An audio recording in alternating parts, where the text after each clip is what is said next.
Oh, hey, it's me, Ben Simpson. This week I'm discussing how do I learn, or how do I learn best. The three questions that I came up for myself, my personal questions, were: in what settings do I learn the best? How well do I retain the things that I learn? And what is my specific learning style? So when it comes to in what settings do I learn best, I thought about it and I actually took a test online, and I learn best with a combination of like lectures and personal study or just doing it myself. And how well do I retain the things I learn? Shout out to Angela Humans.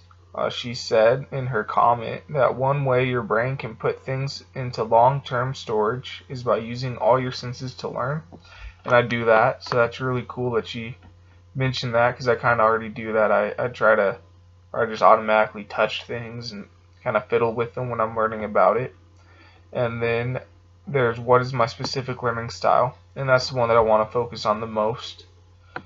I went to educationplanner.org, and there's a self-assessment there where you can take it and answer 20 questions, and it'll tell you what percent auditory, tactile, and visual learner you are, which are the three kind of learners.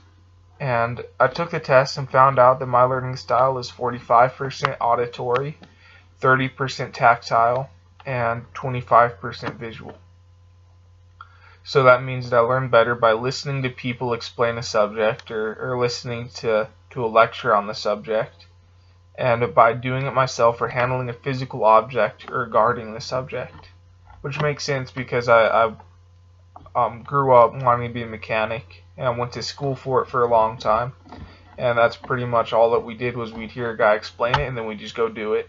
And I learned really well that way, and I guess it applies to other things as well, I've noticed.